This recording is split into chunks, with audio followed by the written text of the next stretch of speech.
অনেকগুলো অপরাধের জন্য। তার একটা ছিল গুম, খুন, বাংলাদেশের সম্পদ চুরি করে বিদেশে পাচার এবং অন্যান্য আরো অনেক। শেষ পর্যন্ত জুলাই এবং আগস্ট এই 2 মাসের কিছু সময়ে অসংখ্য মানুষ খুন করেছে শেখ হাসিনা, শিশুদের হত্যা করেছে। সরকারকে যতবার আমার দেখা হয়েছে আমাদের দলের পক্ষ থেকে ওনাদের সাথে, এবং সেই পরামর্শ আমি 17 আগস্ট রাওয়ার একটা মিটিং এর মাধ্যমে সেনাবাহিনীকেও দিয়েছিলাম। সেটা হলো, আমরা জানি আজকে সত্য কথা বলার দিন যে আমাদের মধ্যে বিভিন্ন সার্ভিসের অনেক লোক, পুলিশের অনেক লোক এবং সেক্রেটারিয়েটের অনেক আমলা খুব খুশি মনে নিজ ইচ্ছায় খুনি শেখ হাসিনার সঙ্গ দিয়েছিলেন। আমি বলেছিলাম একটা স্বৈরাচার একা কিছু করতে পারে না, তার একটা ভিত্তি দরকার। আমাদের দেশের সেক্রেটারিয়েট, পুলিশ বাহিনী, সশস্ত্র বাহিনী এবং আরো অনেকে এই খুঁটির কাজ করেছে। খুঁটিগুলি রেখে আপনি শুধু উপরের কয়েকটা রুম ভেঙেছেন, স্বৈরাচার কিভাবে ধ্বংস হবে। আমার পরামর্শ ছিল ইউনূস সাহেবের প্রতি এবং সশস্ত্র বাহিনীর প্রতিও যে আপনারা যার যার সংস্থা পরিষ্কার করুন, বাছাই করুন, এবং যারা শেখ হাসিনার এই খুন, অত্যাচার, লুটপাটের সাথে নিজ ইচ্ছায়, স্বেচ্ছায় সঙ্গ দিয়েছেন তাদেরকে বহিষ্কার করুন। কোন একটা টিভি টক শোতে আমার সাথে একজন সাংবাদিক ছিলেন, তিনি বলেছিলেন পুলিশের প্রধান একজন সেপাইকে বানিয়ে দিন। আটকে উঠেছিলেন ওই টক শোর যে পরিচালক ছিলেন তিনি। কিন্তু আজকে দেখুন, মাত্র 6 মাস গেছে, ইতিমধ্যে শেখ হাসিনার যে সমস্ত অপরাধে আমরা দায়ী করছিলাম তার সব থেকে ছোটটা হলেও ঘটে গেছে গত 2-1 দিন আগে কুমিল্লায়। এবং এই কৃতিত্ব ইউনূস সরকারেরই প্রাপ্য। এটার জন্য যদি কোনো নিন্দা করতে হয় বা পুরস্কার দিতে হয়, সেটা ইউনূস সরকারকে নিতে হবে। আপনি পরামর্শ শোনেননি, এইরকম একটা উথাল পাথাল অবস্থার পরে একটা দেশ কিভাবে পরিচালনা করতে হয় সেটা সামান্য হলেও সিডিআর কাছ থেকে শিখুন। আমরা যারা আন্দোলনে অংশ নিয়েছিলাম, ভবিষ্যতে আর একবার যদি একটা আন্দোলন করতে হয়, আমার বয়স হয়ে গেছে, আমি বোধহয় জীবিত থাকবো না সেই পর্যন্ত। তবে আপনারা বাংলাদেশের জনগণ আর একবার যদি কোনো স্বৈরাচার হঠাৎ আন্দোলন করেন, কম পক্ষে 2 থেকে 3 মাসের জন্য কোনো সরকার বানানোর চেষ্টা করবেন না। স্বৈরাচারের মূল উৎপাটন করবে জনগণ নিজ হাতে। দেশের দায়িত্ব জনগণ বুঝে নেবে এবং সেটাই হবে প্রকৃত জনগণের সরকার। সেই সরকার সম্পূর্ণ স্বৈরাচার উৎখাত না করা পর্যন্ত কোন প্রথাগত সরকারের সরকার প্রতিষ্ঠার চেষ্টা করবেন না। যদি করেন তাহলে আজকের মতো এই বিপদে আপনারা পড়বেন। ইউনূস সরকারকে বলতে চাই, 6 মাস অনেক সময় হয়েছে। এই পুরো সময়টা আপনারা একটা বুদ্ধিভিত্তিক সংস্কারের স্বপ্নের মধ্যে দেশটাকে আটকে রেখেছেন। আপনারা রাস্তায় আসেন না, আপনারা বাজারে আসেন না, আপনারা জনগণের সাথে মিশেন না।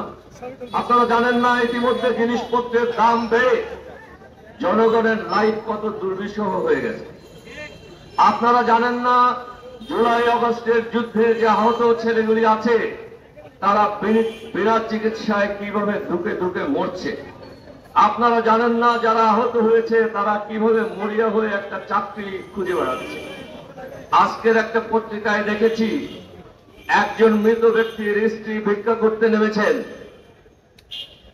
আপনার সরকার গত 6 মাসে এই একজন মহিলাকে পর্যন্ত সহযোগিতা করার চেষ্টা করেননি বা আপনারা পারেননি।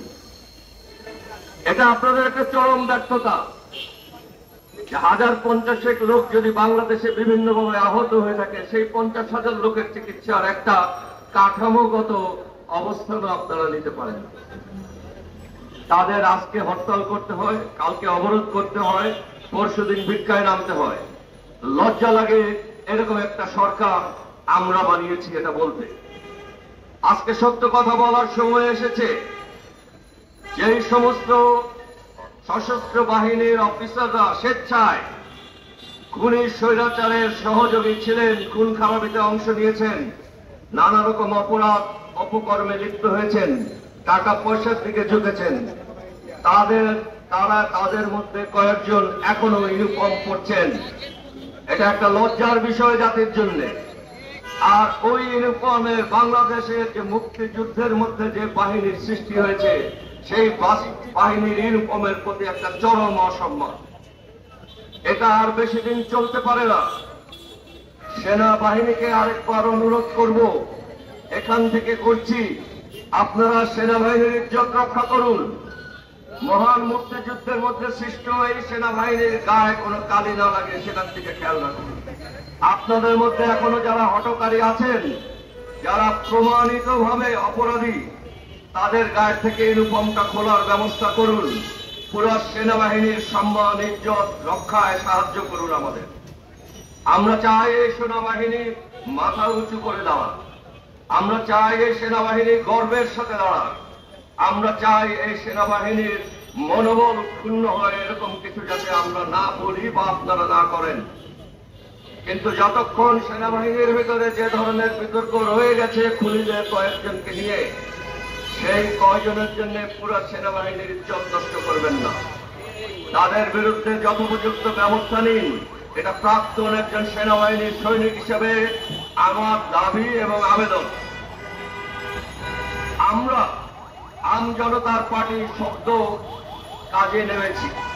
আমাদের নামের ভিতরে আমাদের কার্যক্রম আছে। আমরা আম জনতার দল, অর্থাৎ সাধারণ লোকের দল।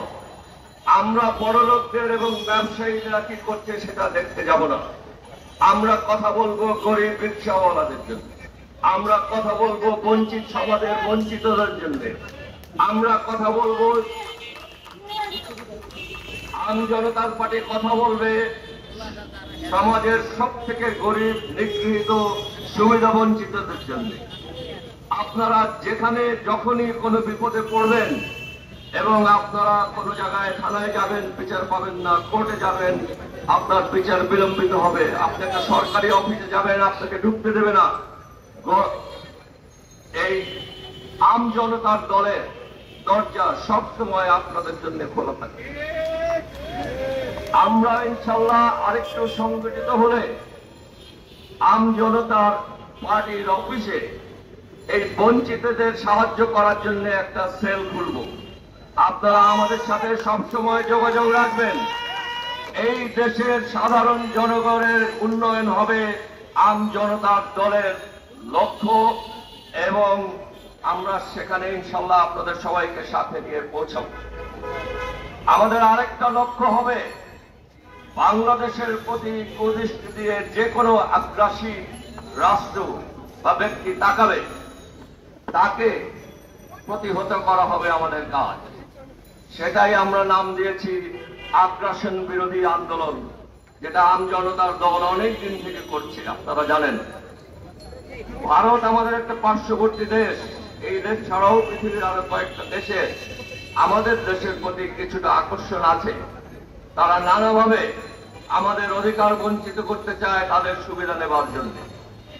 আম জনতা পার্টি সবসময় এদের দিকে লক্ষ্য রাখবে এবং প্রয়োজনীয় ব্যবস্থা নেবে।